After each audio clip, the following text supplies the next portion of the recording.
Hello everyone, so good to see you again. Today we're starting something that I think will be pretty exciting. We're starting a series of videos based on a trip that I did recently, a 4-day trip all the way up north to Jacksonville and then farther north to historic Savannah, Georgia. The first time that I've been out of the state in quite a while, and mainly the first time that we've been out of state on this channel. I say mainly because I do have some old videos from California, but those were just kind of shot haphazardly when I wasn't really doing it specifically for YouTube. So our upcoming series of Savannah, Georgia videos will be the first official ones out of the state.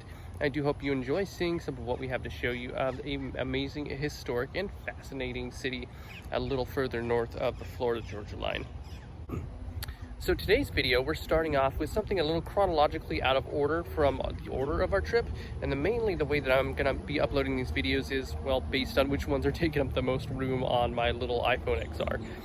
Because eventually I need to make some more room for more videos so I can do more edits and get them all up on here so you guys can see them.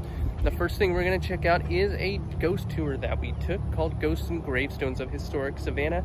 And yes, they did allow full video and photography. Otherwise, I would not be showing you this footage, but they encouraged it. So you'll get to see some highlights of an hour-and-a-half tour condensed down in only about 10 minutes, again, for space constraints. But also because if you ever make your way up to Savannah as well, I don't want to spoil too much of it, but you'll get to see our wonderful host, Miss Buttons Elijah Newsbury, and all of her wonderful quirkiness and wonderful information about the haunted history of Savannah, as well as two locations, one of which is an actual historic home that we got to do a brief tour of, which was very interesting as well. So without further ado, we're going to skip about 5 hours north, I want to say, maybe even longer, quite a ways north of where we are right now. We're going to skip up there and we're going to go to Savannah, and we are going to check out the Ghosts and Gravestones tour. So come along with us, won't you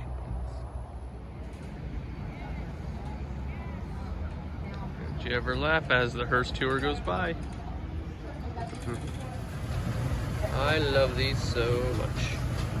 I actually have that little pinhead one. And the little skeleton guys on the bottom are from a group called Furry Bones. And I do love Furry Bones. They are adorable. Which one do you like the best? I'll pepper the other one. Savannah River at sunset. Here comes the riverboat pulling in. Gorgeous. And with that, we are off.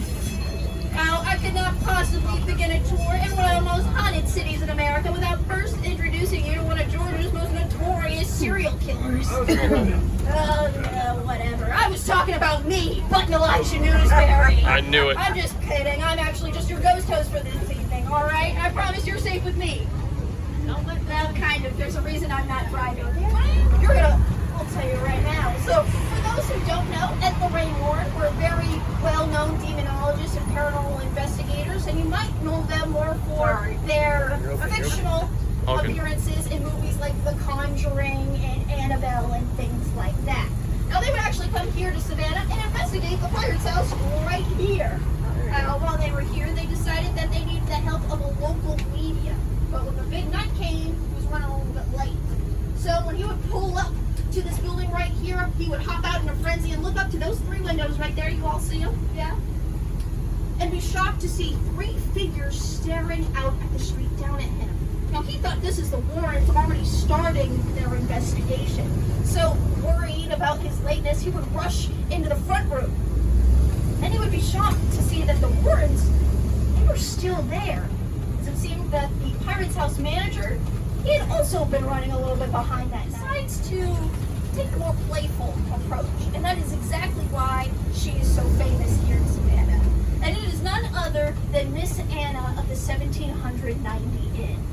Now, her story has been more fabled and fallen to legend more than most, as some people say that she was brought here to Savannah as part of an arranged marriage, while others say that she was just a mermaid who fell in love with a sailor, just looking for a good time, if you're picking up what I'm putting down.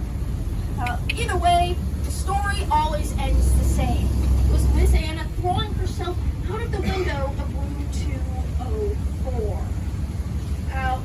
As we make this turn, we're going to be seeing the 1790 Inn. It is the mint green building with the dark shutters.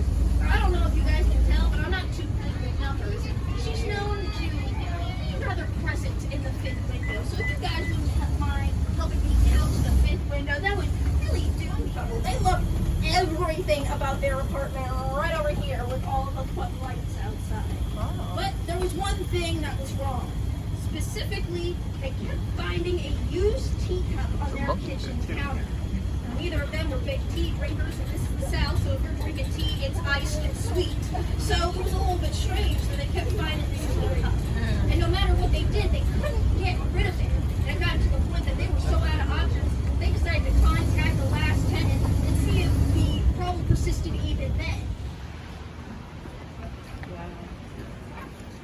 Watch your step.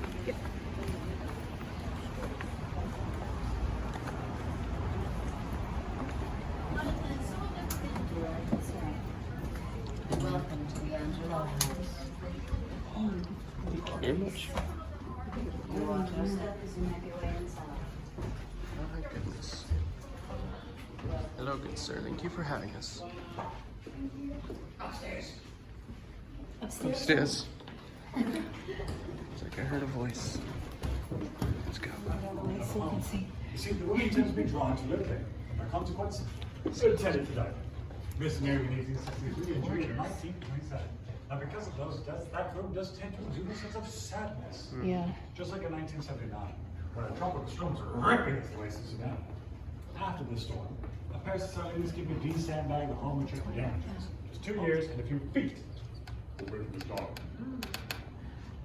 The little woman used to work at the home, come in early in the morning, clean the very bottom house, all the way to the top. Know what you got? I don't know. One we have, the other is in Buckingham Palace, and the other one is in the Smithsonian. Oh, wow.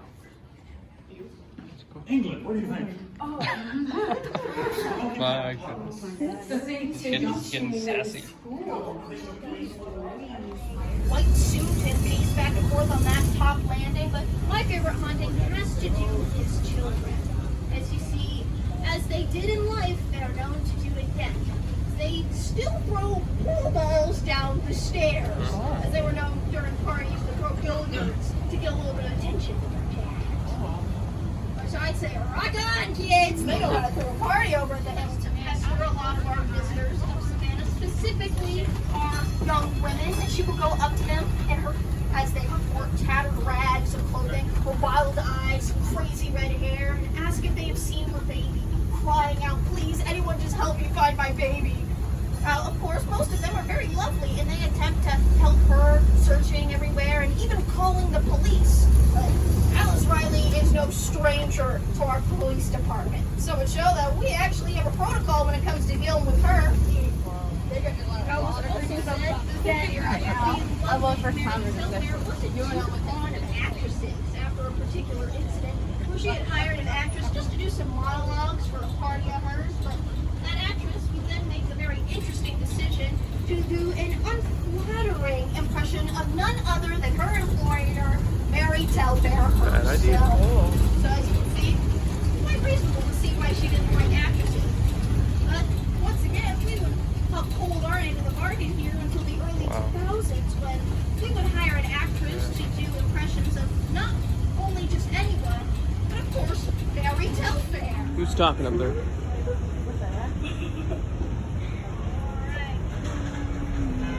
Spooky thing.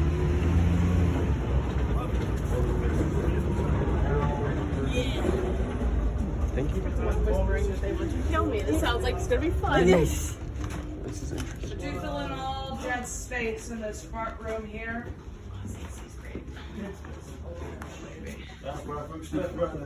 See, one morning he would invite her onto a ship that he's been working on in his own time, and these two would make a nice, long, romantic stroll on the deck, but there's still tools and tackles strewn about, but she didn't care. She was so marveled by his craftsmanship that she turned to embrace him. Well, that is until she found herself being tripped up by a piece of wire, catching her heel on a tool and falling overboard into that river. Well, Henry, of course, wanted to save her, so he'd grab a line to throw out to her, but it's all coiled up. So in sheer desperation, he'll just jump into the river after her. But it was far too late. Her dress completely soaked due to that river water. She would just fall under that surface as that shadowy undercurrent would just send her off to sea. People could still hear the sounds of footsteps pacing down these warehouses and even down the cobblestone streets. Local Savannahans know that's just Henry making his way to the warehouse, the only thing left of his very sad life. A sad life indeed. Could you imagine it? Take all that time and effort to make an enterprise just for it all to go down the river. But he's not the only thing that's made things interesting around this channel right I here. survived the whole uproar, folks. And I'm talking about fires, hurricanes, and earthquakes. Then you'll be safe here and quite cool in this room right now. Now, I want to ask everybody here in this crowd, who here has ever slept the sleep of the dead? And you know what I'm talking about. Nights like tonight, you're laying in bed, you can't move a muscle, you can't even raise your arms. Yet your body feels strangely calm. But the very next morning you wake up exhausted and feel as if the life has been ripped from your body. And this has happened to you. Then you have been ridden by a hag. And a hag is a witch that sustains her life by draining you yours. But around these parts of the local Gullah Geechee folk have a certain type of hag. She's called a boo hag. And a boo hag is a very particular kind of witch. They say she's the shape of a cat, the form of a shadow, or the mist falling. Let's see if we can hear that voice again. It's pretty easy to hear. Oh, here it is. You're find me? I'm here. Where did you look? Where? We're behind you. Here.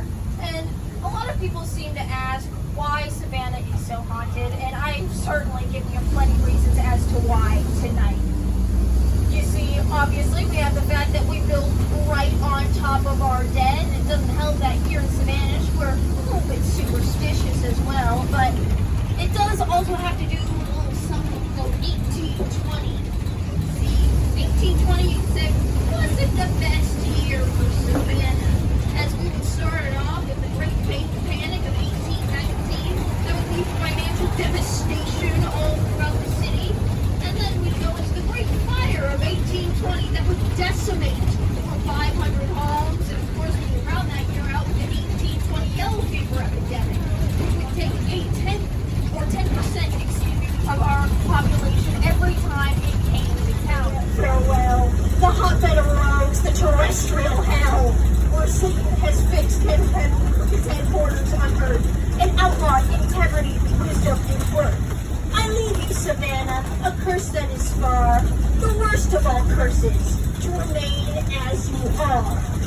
Now, it has been a wonderful evening talking to each and every single one of you. If you have had a killer time, and I sure hope you have, go ahead and let us know wherever you'd like to leave reviews, whether it's Google, TripAdvisor, Finder, and let them know that you had fun to Elijah Newsbury on Ghosts and Gravestones. Now, this is where I need everyone's pure and undivided attention, okay? Because if you did not enjoy this tour, my name is Channing Tatum. Absolutely clear. But I hope you have had a great time tonight. I couldn't have done it without the help of the creepy man over at the Chandlery and the caretaker. Actually, no, he was also creepy. The creepy caretaker over at the Andrew Lowe House. Right? And if you'd like to thank them for all that they did this evening, go ahead and visit our tip cabin up front, where everything you leave is greatly appreciated. Now, before I release you to cause whatever mischief and mayhem you'd like to in our beautiful city tonight, if you'll leave me with these few parting words. May you sleep like the dead, but not amongst them. Thank you guys so much. I hope you enjoy the rest of your night and your time here. Thank you.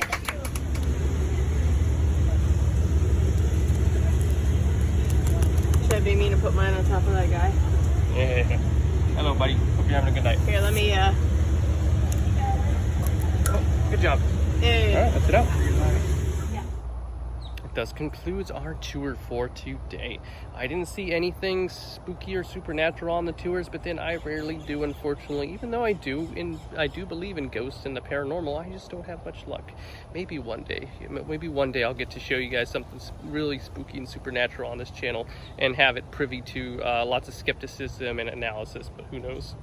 But either way, I hope you did enjoy that brief tour of the Ghosts and Gravestones tour, and I do encourage you to check it out and take your own tour if you're ever up in Savannah. Now, that's going to do it for now, but again, during the next few weeks, we're going to be doing a few more video uploads, not only of Savannah, but also Jacksonville as well. Some of them will cover specific locations, depending on how much footage I was able to acquire. Other of them will kind of be catch-all of a bunch of different smaller places all kind of smashed together. But I'll, of course, try to update them on the titles and the thumbnails and as much information so you'll know what to expect on the videos as they come to fruition. But for the meantime, this was just our first taste of our road trip, and I hope to show you so much more if you'll come along for the journey. Thank you so much, everyone, and we'll see you next time, okay? Bye.